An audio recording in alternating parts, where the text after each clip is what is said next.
Okay, kami rin duha. No? Kami ni Sir Junjun. No? So, whether you like it or not, pasensya na talaga kayo, hindi rin kayo makalabas sa game. Pwede kayo pumasok, makalabas tayo mamaya. Pag matapos na tayo. Okay, this is the objective for NRP. Number 1, please read.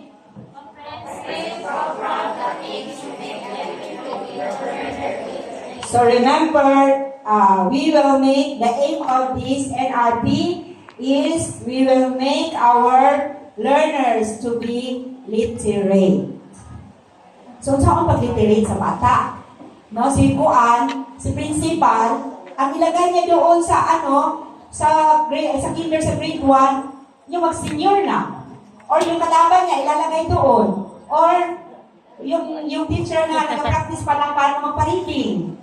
So, di ba dapat sino yung pinakamagaling na teacher natin? Yun, yun ang ilalagay natin sa kinder grade 1 sa foundation, foundation ng bata. Kinder, grade 1, grade 2, grade 3. Pag dyan bata, na yan siya, ang foundation niya maganda, pag grade 4 yan, release mo na yan, magaling na yan. So, kami sa high school, hindi na kami release mo sisilunin ka rin.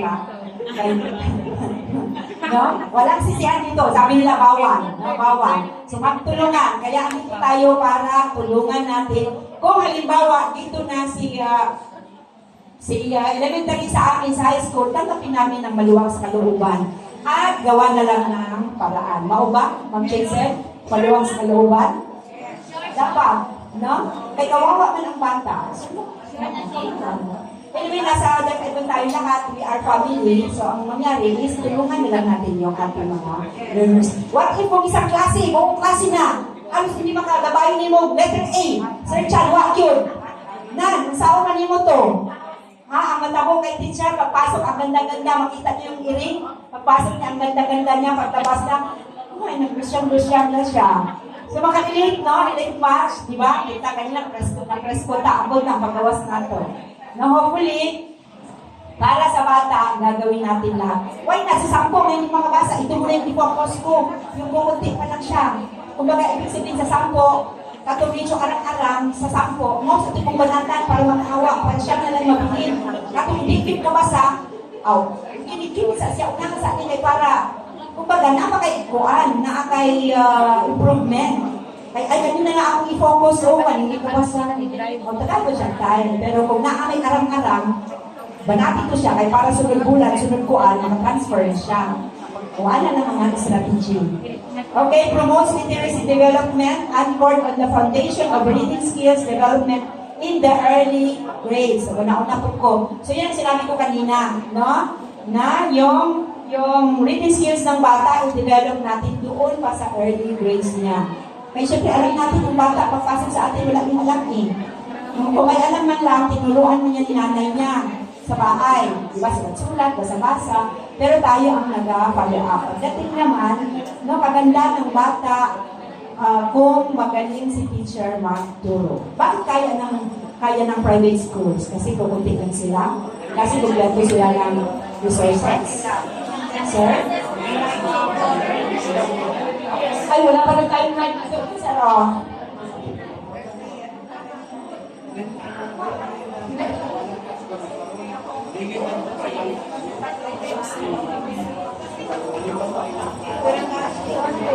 Ay, ano si Sir Cha? Si Sir Cha. Documentation. Ayaw mo kalinot ka. We are preparing the school teachers kung saan makipagtuturo sa private. Bakit magaling mo sa private? Sa public pa lang, hindi masyado. Magaling din. Magaling tayo, parehas tayo kasi parehas tayo pinag-aralan. Anong pagkukulang sa atin? Yes, I would like, it's not really public school teachers because the teachers in public are teaching and applicable to their children. And like for the private because we are lahat yung mga teaching materials nila, then yung sa syllabus, sila po siya. So, only if, paano na lang sa i-discount na lang ang teacher. So, sa pag-report ma'am, sa principal subjects,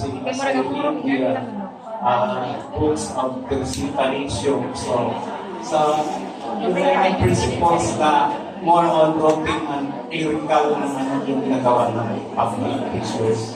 Thank you. Okay, thank you sir for this sharing. Actually, as teachers, lahat tayo pari-parihaman tayo. Ang pagkakaiba na lang yung resources na ginagamit natin at saka number of learners na tinuturoan natin. Dito sa public, alam natin kung gaano kadami yung ating estudyante compare sa private. No? So masabi ko na mas advantage sila kasi mawal-uwan nila yung time na at saka sa amin kadami pinapagawa. No? Kaya mag-ipad na lang kayo. Okay, next. We have two-tiered program lunch in core reading program under literacy, language, and text review. Supplemental reading program promoting enhancement, intervention, and revision. Diba, dalawa? Dati meron tayong reading. Ngayon, meron naman yung under sa NLC. Diba, meron tayong intervention, enhancement, revision.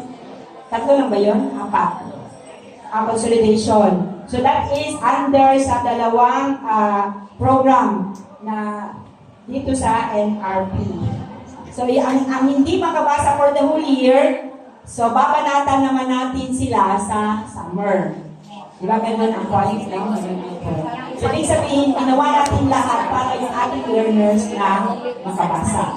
Ma'am, sa whole year dahil wala siya nagsulod, unsa na lang sa summer lang na 15 days. You imagine, bagsak siya sa whole year, pag uman sa 15 days, pwede na siya ipasa. Eh kung yung bata ay tsagang-tsaga, bright man siya, magpabagsak ko sa kuan, sa whole year, hindi kayo magsulod-sulod, pag-abot dito sa summer, may 15 days lang, ipasar siya. Yan na ka-subject.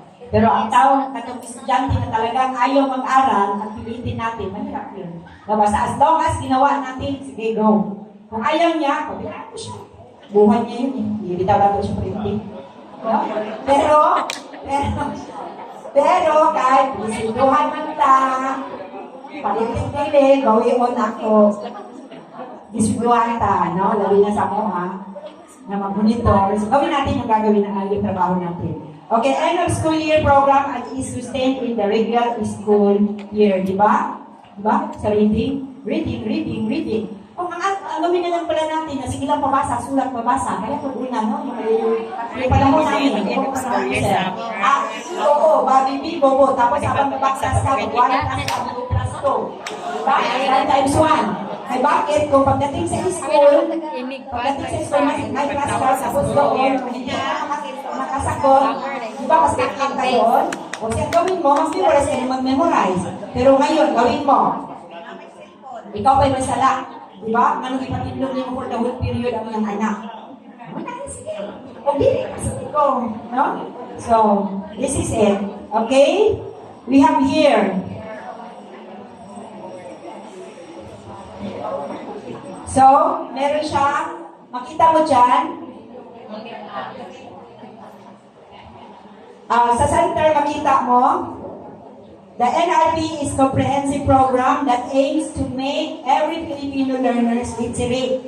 So, para maging literate ang bata, ang curriculum, adequate resources, appropriate delivery. So, dapat ang curriculum, huwag natin bigyan yung bata na hindi niya nababasa, na-upgrade na siya. Dapat, magbigay tayo ng materials na naaayon sa kanyang grade level. Diba ganun yun?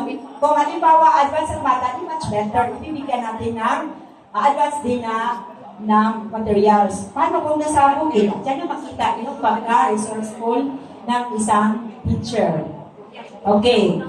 And through assessment and well-trained teachers, instructional leaders will with well-in-place support mechanism to determine whether goals are realized, monitoring and evaluation. So kung nakita natin dyan, halimbawa, ayan, every Filipino sa reading, every Filipino learners is literate. Paano magiging literate ang isang bata? Kailangan niya ng mekanismo. Sino ang kailangan? Meron tayong 4. Magbibigay tayo ng, sabi ko kanina, ng curriculum na karapat-dapat, na curriculum na maintindihan na maganda ang pagkabigay ni teacher. Yung bang naaayon, no? Naaayon sa kanya, no? So, pagka merong curriculum, kailangan ng resources.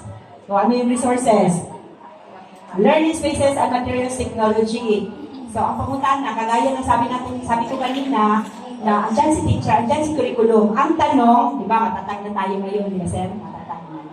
So, si curriculum, inayos na, andyan si matatag.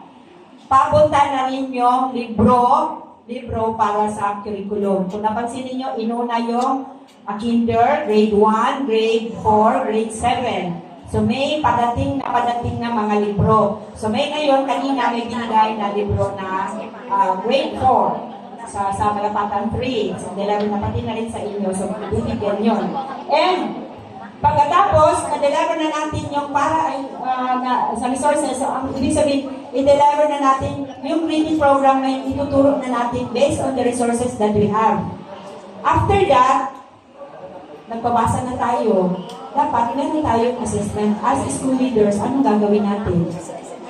Pasagdahan lang si coordinator. O ano na ang mangyari? Ngayon kung kailangan ni coordinator ng resources, ng mga materials. Wala si principal. May kailangan si coordinator ng ganito. So dapat, kung ano kailangan niya, kung meron man lang, at meron man, tandaan natin yung MO natin, no, para sa mga learners natin yan. So dito, yan yung mga mechanism, no? So syempre, kailangan, kahit andyan, meron dapat si teacher. May curriculum tayo, resources tayo, i-assess natin. Sino mag-a-assess? Si teacher, di ba? Ang coordinator, kagaya ninyo. Ngayon, hindi porket andyan si teacher, okay na si school head. Ibig sabihin, instructional leaders, andun i-provide niya yung needs ni learners at saka ni teacher. Nagkaroon kay busy man si Kuan, busy si school head, mag-liquidate. Reminders, di ba alam natin na hindi tayo ang dapat mag-liquidate, di ba si Adas? Sa amin, ayahay kami masyado. Independent unit, wala. Mag-request lang kami. No, ganun din kayo. Kayo ba ang nag-liquidate? Hindi, no? Hindi siya dapat. Kaya tagaan naman ng teaching, ibig sabihin, hindi na natin saklaw yun. No? Yung anas natin. No? Kita mag-assist. Remember, ayaw yun, ugunit-gunit ang kwarta, ha? Kamu may naka-check-in, no? Pangalan ninyo, no? Check-in, no? No, careful mo, ha? Kaya gusto niyo mo retire ka, ma-isuan ng kwarta. Kung mang-kwarta mang galing ta, kanong milyon, kaya para makatutang Thailand. Di ba, Sir Jeff? No? Pero man lang punta sa Pilipinas, gamay kakaayo mo, kung ba itong pangalan. Huwag na. Okay? So, pasok na rin dyan si monitoring and evaluation. Uy, wala kami libro na binibigay sa bata, walang mabasa yung bata, walang magamit doon sa math, no? Wala doon, may materials kami, pero hindi namin na produce, kasi wala kaming pera. O, kasali na rin yun sa monitoring and evaluation. O, kinsa may mag-monitor, anak. Sino mag-monitor dito sa ating mga learners para matutong bumasa at magbasa? Kinsa? Si school head. Si school head na busy mag-liquidate? Wala. Joke lang yun, pero alam ko naman magaling ang mga school heads. Kasi, wala na yung uso, Sarah. Wala na. So, pinsan na mag-liquidate si Adas. Ay, bitaw, no? Oo na. Oo. So, sige na, hindi na tayo. Kasi mag-liquidate yung nata. Okay. Okay, next. Okay, national, dili na punta sa, nakasabot mo? So, para magiging literate ang ating learners, i-provide natin ang needs ni learners at sa kaning ni teachers. Kaya bakit? Karamihan mo dito yung school heads, kaya yung galing sinali namin school heads. Kaya para, hindi man si coordinator, ma'am, ginawa naman namin lahat, pero ang request namin, hindi man binibigay. So, kung ano lang meron, paulit-ulit na lang yun. So, support naman, no? Support. Alam ko naman, wala niyan dito. Doon yan siya sa Davao. No? Doon yan sa Davao. So, sana sa Davao. No? Okay, please read National Mathematics Program, NMP. Sige na.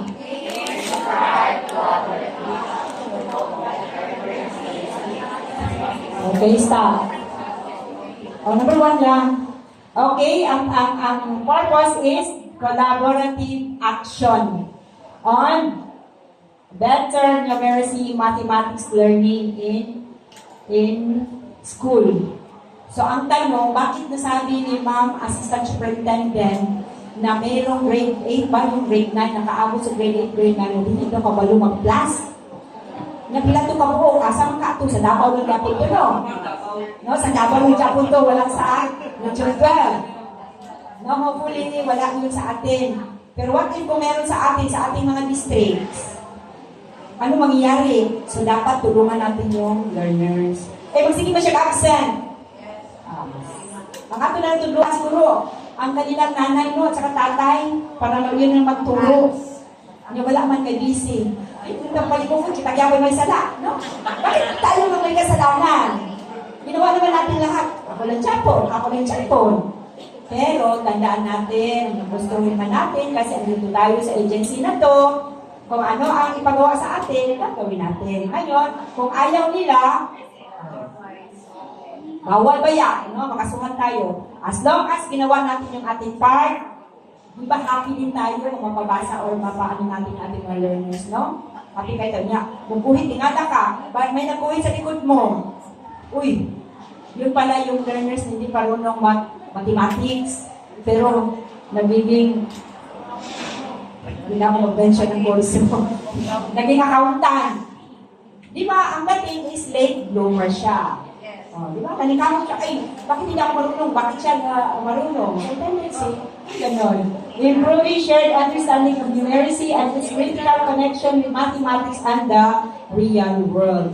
So, ang bata, kahit hindi yan marunong mag 1 plus 1, pero kapag ka may pera yan, turuan mo yan, magpalitan siya dito sa tindahan, real world. Di ba? Oo. So, pagdating na panahon, hindi siya nakatapos, pero mas mayaman pa sa atin. Oh, no? So, we will connect it on the real world. Increasing system-wide capacity to implement key principles in developing numeracy and mathematics skills. So, ito yung ina-aim natin. Ina-aim na mag-increase yung numeracy skills ng ating learners. Increasing the availability of broad, reliable data on numeracy and mathematics progress and achievement. Makikita natin yan, especially, ewan ko, suntok sa buwan, yung ginasabi natin isa-isa. Pero at least doon sa National Achievement Test, doon sa mga, meron ganin, asan-sanap. Oo, no? Yung sa mga learners natin. So, kahit pa paano, kahit pa konti-konti, at least mamove kaysa wala naman tayong ginawa. O yun, no? Okay, here we are. So, nakita natin, kanina, literate, no? Literate ang pinag-usapan. Ngayon naman, si learners dapat magiging numerate, no? Learn, literate and numerate children. So, we have here the framework of the NMP. Number 1, enabling policies and standards. So, anong ibig sabihin yan? Enabling. We will ensure ang policy at saka standards ay updated. No, updated siya, but may bad siya. Hindi lang siya updated. Pero, dapat naka-reach siya sa goal at sa needs ng atong learners. Standard lagi siya. Pero, ang pamuntahan naabot ba natin yun? Nakaintindi ba yung ating learners? No? So next, ang kailangan din para sa ating NMP, we have high quality text and materials. Quality yung mga libro natin. Okay? Nasa high quality siya. Pero, ang tanong, effective ba siya? Naintindihan ba? Siyempre, naintindihan kasi nga, dumaan man yan sa quality assurance. Kaya yung sabi ko sa inyo kanina, Sir Rene, meron kayong intervention and innovation o pa-QA yun. No? High quality siya, pero kailangan siya kung impactful ba siya, kung effective siya. No? Kung meron kayong mga innovation, ipa-QA natin, direct na sa division office para hindi masayang para mag-claim yun. Kung nagtuturo tayo, isipin din natin yung mga isipin din natin yung ating welfare. Ginawa ko to, nag-attend ako nito, gagawin ko to kasi may plano ako magpa-promote din. Kasi hipokrita po nang nagapaligkamon kang hindi mo iniisip yung promotion nyo, no? Check. 100%. So, ganun yun. Hey, do you think, nagtayo lang kami ni Sir Junjun dito, wala din kami iniisip. May iniisip din kami, kakaya na iniisip nyo. O, si school head, makundito ba yung teacher 3 siya? Or head teacher siya? Hindi. Kailangan papasa siya at makuha niya ang item ng principal. Paano yun? O, implement well the program. Itong ginagawa natin, magamit nyo to. Kaya wag kayong kung may mga memo, huwag mong sayangin. Sali lang. Sali lang, upo lang at istorya gamay. Aon niya uli. Ganun lang yun. No? So, huwag kayong dito makupo lang dyan kayo. Hindi maganda whole day magsigilang iyaw-yaw po dire. No? Dapat participative din tayo. Okay, effective teachers and school leaders. O, sige daw. Anybody? Paano natin masabing effective teachers and school leaders? Both are effective. No? Teachers and school heads, we have a big role in the development of our learning environment. So, kung effective si teachers at saka school leaders, ano mangyayari ngayon sa ating learners? Ha? High quality. Diba? Kasi magaling si teacher, magaling si principal, ibig sabihin provided. So, walang rason si learners ngayon na hindi marunong magbasa. No, hindi siya kabalo mag-marking, ano man. Meron mga ginagawa si no? Andun sila, Andun sila. Nagatulungan sila para sa ating learners, para magkaroon ng magandang foundation. So therefore, we dear principals, katong magaling natin yung mga teachers nila, dahil nyo doon sa kinder 1 ng grade 3. Hindi yung kagalit nyo yun, ang lagay nyo. Kasi adirang ka, niresin mo. Uy, ano, may kawawa yung mga learners natin. Pero wala yan dito, di ba? Asan galing yun, ma'am? Nasa Davao. Kilasa saan? Nasa Davao yan. Hello? Okay. Next, we have effective teacher coaching and mentoring. Coaching, nag-coach ka. Mentor, nag-guide ka. So, ibig sabihin, pag merong coaching and mentoring na nangyayari, halimbawa, si teacher ay hindi siya masyadong marunong magturo, kulang yung kanyang skill sa sa reading, no? Ako, di man kahit ko kabalo magturo o na magbasa, yun, saon. No? Meron tayong partner, meron din yung si school head, na magturo, i-mentor niya yung si reading teacher para ma-improve lalo na yung ating mga bagong teacher. So, pagka na-coach siya, pag na-mentor siya, ibig sabihin, nakita yung kakulangon, so, matulungan si teacher. So, gets? Kapoy ba yung tanaw nyo, kaya luya mo. Pag surti mo, kailangan mo wala. Kapoy ba yung guide? Kaya lang yung study, ha? Hindi mo react. Kapoy ba yan? Okay, next, number 5. Gang, imitan ko ni mo, wala. Bahala ka dali, sa katamig pa lang na, alas 5 takutong. Continuous assessment that inform instruction. Assessment. From the word assessment. Search ah. I-assess na to. Ibig sabihin, i-continue, dili lang karon lang, pag wala na. Di ba? Diyan din kinukuha natin yung ibabaw sa researchers natin. Di ba? Ano yung problema talaga sa school? Di ba? Specify natin at yun na ang gagawa ng research. Di ba, Sir Jeffrey? No? Oh. Para pagbalik, yun na ang gagawin. Ay, problema tayo sa reading. Yung sa Malapatan 3, kulang yung hindi masyado may issue kami sa reading. Kaya lumabas doon si Pasar. Ay, may issue kami doon sa mathematics. Kaya lumabas doon si Daan Suyan. Hanggang ngayon, hindi pa nabigyan ni Daan Suyan sa atin. Ang kanyang QA. Meron kami, pero hindi pa na-practice. Dahil wala pang nag-game. Wala pang sa share ceremony. Sir, ganito para ma-claim nyo yan, sa promotion, mag-letter ka, ma'am, na mag-avail ka, na gamitin mo yung kanilang innovation. I-adapt. Yan, very good. I-adapt nyo. Kasi i-attach niya din yun kung magpa-promote siya. Lang na siya. Dama na dahil mo, magsabot na mo. Di ba kayo magbabarkada? Gagawa ko ng innovation. I-adapt mo ha. I-adapt mo din yung akin. I-adapt mo na. Which is, ang point doon, yung sa adoption na dapat effective din, na matuto ninyo ating learners at the same time na kita makapag-work na food. Oh, kita niyo point? Oh, kaya huwag kayong magtamad-tamad. Okay, kasi connect-connect lang yan. No? Connect-connect lang. Regular practice outside. Yes, sir.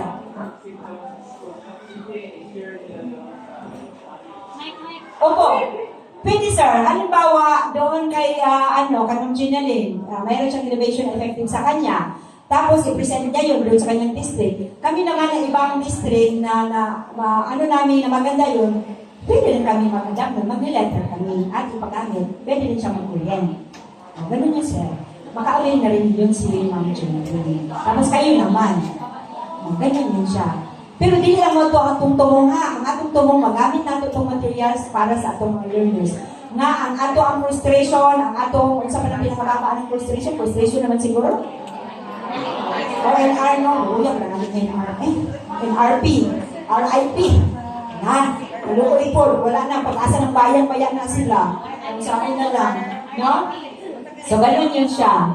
So, regular practice outside of school, ang ibig sabihin nito, ang yung resources support ng mga stakeholders na sa labas. So, kailangan natin ang kanilang tulong. Kailangan natin ang kanilang tulong. So, that's it. Kung mabuo natin yun, meron tayong effective teacher, meron tayong effective teacher coaching, mentoring ang yari, may assessment, walang dahilan na hindi tayo makapabasa, hindi lalabas yung learners natin na walang alam. So, ibig sabihin, ang commitment talaga natin yung number one. Kung titignan natin, hindi ang dali. Di ba? Tinitsyon lang yung magpatudlo, magkuhan. Alam nyo, yung nag-observe ako sa grade 1, kayo mo siya kumain na lang, ngayon ako may sa high school. Bilim, talaga palakpakan natin yung mga teachers natin sa kinder, hanggang sa kuhan niya. Hindi madali magturo. Imagine ka, may, sir, mas kwenta sa dyan, or may Pino, kinder niya, grade 1. Dito sa balay, ang kanilang mga anak gani, ang nanay gani, isa duha lang yung anak, nag-stress na siya. Ano na kaya tayo? Di ba mga sapla? Galing-galing naman sapla, magalaga ng mga bata. Sino ba teacher kinder dito? Kinder teacher dito? Si ma'am, anong school ka ma'am? Laba, congratulations. Sa Laba, magandi. Sir, ang Laban, salamat. Magaling ang mga bata sa Laba. Sa totoo lang, meron silang strategy doon in terms sa reading. I-continue mo yun, Sir Edwin. No? May alam ako doon. No? May alam ako doon. So, hopefully, sa Lapatan 3, wala na tayo hindi ka bumubasa o hindi mo kuhan. Hindi naman ang Lapatan 3. Ang fair pagkakayo kay ikaw speaker. Sa Malapatan.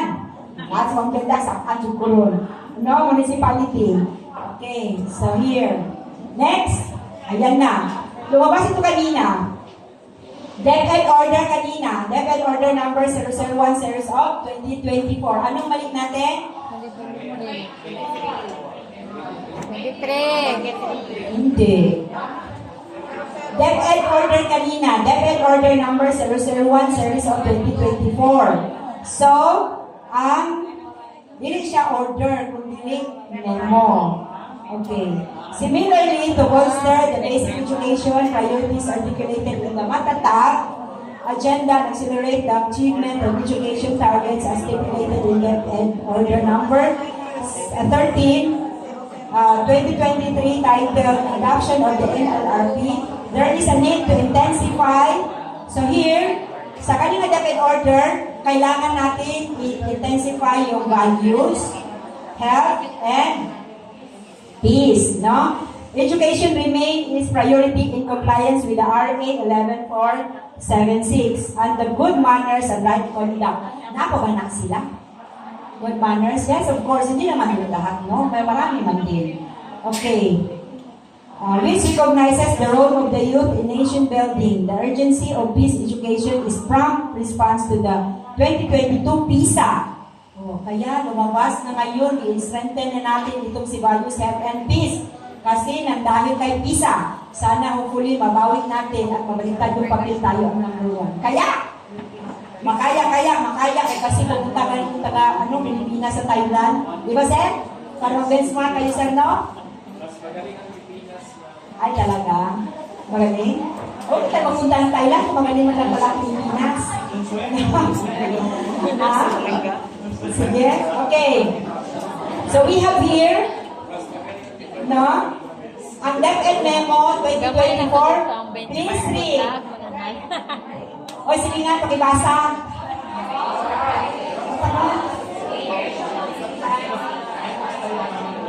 Oh. So, ibig sabihin, okay, ibig sabihin, catch up, kaya ganun sinabing catch up Friday, no? Alangan naman catch up Thursday, Sir Cha. No? Catch up Friday. Oh, ito na po, lahi na po ni Division Memo. Oh, kasi lahi na po nga DepEd Memo. Oh, basta sa pagkakaroon, mo wala na ako isipon. Pero, Yun sa klase. kasi ano nila, kasi tawag na adendo. Walang O ano daw, ikaw mo mahilig sa Republic Act. Di ba? Sige, ikaw, inatest mo ako ba? Sige. Ano ba kayo ng DepEd order sa DepEd Memo? Sige, pag-share. Sige. Sige na, sir. Alam mo, 30 minutes lang ako. Asan na microphone? Sir Jun, ano ang akong PMT ng Marites? Sige, para may learnings tayo. That is integration. Ma'am, sa under reserve for that statement. But I did not speculate na makipag-debate. Then, I'm not disputing with you because you are brighter than me. So I better not compare to that one because that kind of statements I would like to inform everybody because we are the participants municipality of Napatan 1 and 2 and 3, di ba ma'am? So I am not discussing because somebody, I am a principal, so I am helpless also. I'm always rating that one. Then after that, I have no comprehension. Why is it? Because we are yung previous kanina, so that's why I'm asking what is the difference between the order and the memorandum?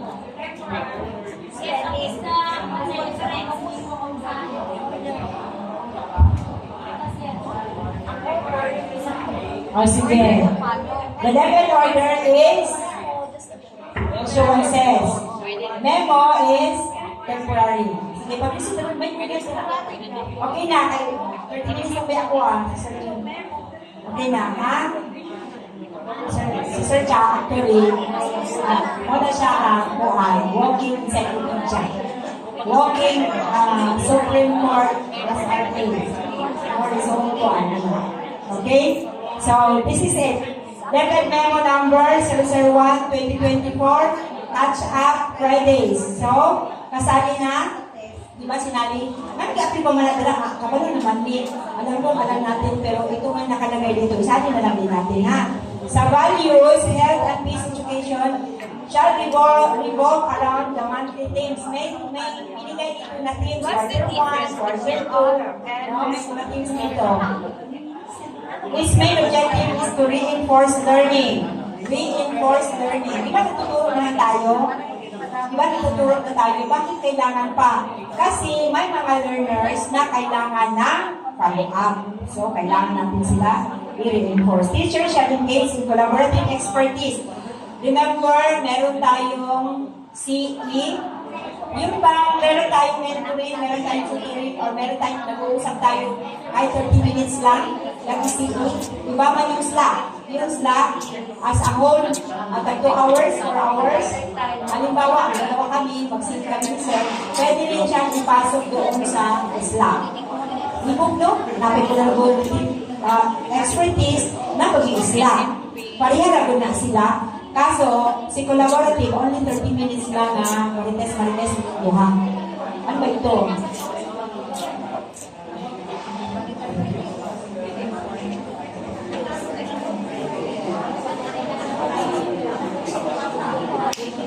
Opo, kung mapag-credit tayo sa CPT, PRC, kailangan complete.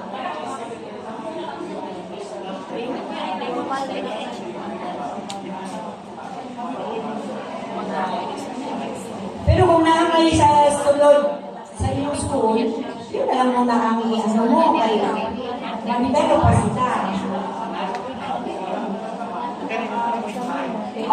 I-push mo talaga yan sila, mag-school. Karon lang, di sila mag-school, halapos music. Kaya ano, ikaw speaker karon, sunod to, ikaw lang yapon.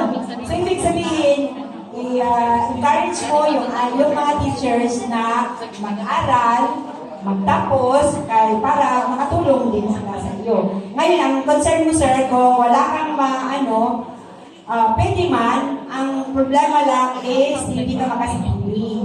Kasi si CPD, kailangan yung college. Pero kawawa naman si speaker at saka si teachers, di ba? Kung hindi ka makasipili. Oh. Kung halimbawa, expert siya sa naging research speaker siya, no? Wala siyang CPD. Kaya kasi isasubmit mo natin yung curriculum vitae at saka yung kanyang resume.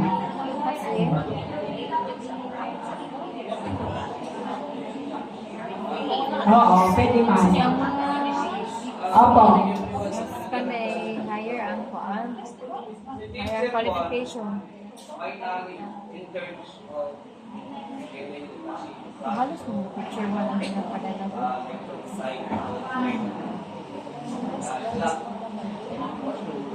Sa stock ma'am, hindi siya pwede mag-pay of CPD kung hindi siya full-fledged master teacher. Pero kapag hindi siya mag-pay ng CPD, pwede siya facilitate siya ang buka siya na ibigay. Paano kung gamito ni master teacher ang iyang idea mo? Okay, CPD. Na siya lang pa-talk sa kubangan sa master teacher na linggo. Pero si master teacher, ang iyang intellectual property rights, ngayon ni master teacher, gano'n na lang, nasa na conversation. Oo. Magsapot sila kung ibigay niya yun. Kung payag siya. Kung payag siya na, sige, ito yung natutunan ko, ibigay ko sa iyo, ka na lang mag-explain. Kung okay lang sa kay teacher 1. Opo. Pero kung sabi niya, di ko, ikaw gagawin, ako'y naghago. Hindi naman lang na. Kung mag-asawa, Hindi. okay ra. Opo, pwede man din yun. Bakit hindi? Magsabot na lang kayo. Sige, ang intellectual property ko man yung i-share ko sa iyo. Tapos, na-promote ka. Pagdating sa panahon na ako naman, tulungan mo ako. O ako naman ang magpuan. Ganun lang yung sharing lang doon. Hindi lang yung mga, ikaw nakabalo, di ba kunin mo mapuslan? Ewan ko pa yung eskwela. Kung nag-aaral ka sana, sa iyo yun. May intellectual property ka na, meron ka pang Di ba? Magamit mo na. Pero sa panahon na kailangan ni MT na wala siyang ganon, issue mo niyo muna yun. Tapos ganun po si MT, na-promote na siya, hindi po siya magkilas-kilas. Tabangan po niya doon ang tabang sa ilas. So, kung lang yun. So, no? Ano matanong, marami ako sa experience. Sino yung mas mataas sa natin? Siya ba yung video, na nagagamit ng tao sa pagkakakuan? Normal na mo. Or care,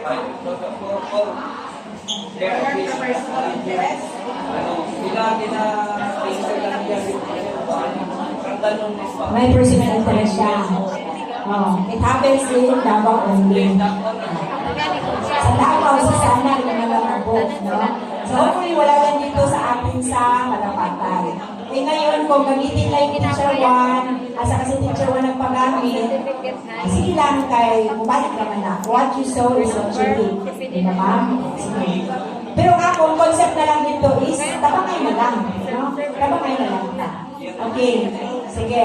Marami pa ba yung akong topics? Tapos anong oras na? Simple na tayo. Okay, ito yung sinasabi ko. Quarterly themes and sub-themes. May mga themes na divide na ito sa yung peace and values education. Yung grade levels, grade 1, grade 1, grade 4, grade 7, hanggang 8 na. Meron. May mga topics na sa quarter 1, ano ang meron doon? So, ang theme doon, personal awareness. Under that, meron tayong self-confidence. No? Sa quarter 2, meron din tayong, paano mabasa niyan? Relational awareness. No? Meaning, helpfulness. So, i-develop natin yung ating bata. Ito yung sinusunod natin. Dito, Ang quarter 1, gusto na ko quarter 4 gamitin, quarter 4, hindi po, meron tayong nakasaad dito na yun ang ilalagay natin doon sa ating lesson script. So makita niyo na mamaya, ano yung dapat makita doon. Quarter 3, community awareness, which is respect. No? Respect. Siguro wala na mga respeto kadalanan, no? Kaya namin i-interpret na ng respect. Under respect, maalala ko noon, nagtuturo pa ako may SRGP, ang values. Sabi na, ang values namin, ako, ikaw. Sino ako? Mga ganun. Sa SRGP, ko ang I. Or ano, nakaabot ko ato?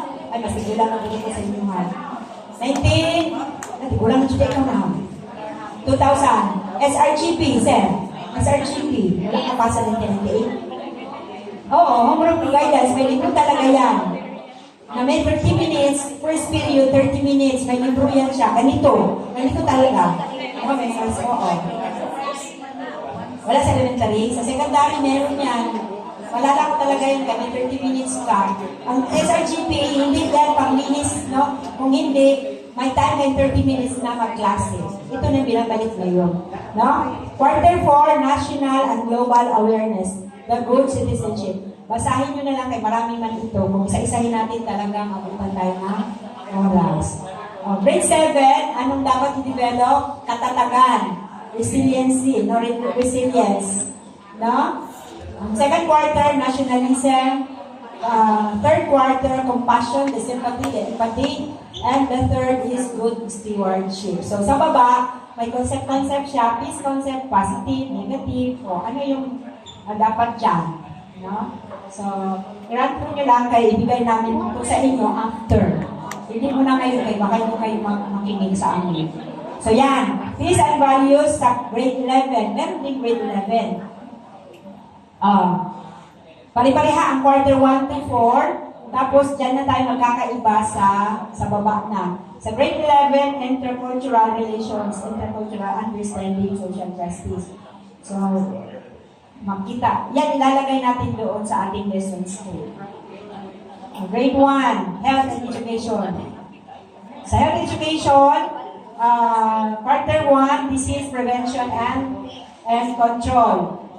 Ang natakil dyan, personal hygiene, hand washing, dental care, bathing, clothing, anak, no? Yung mga bata, tinuturuan natin. Di ba lalabas siya sa kinder, grade 1 ba, sa first quarter, kung pwede nang ikuha ng bata, i-promote, yung mga ganun, ma'am?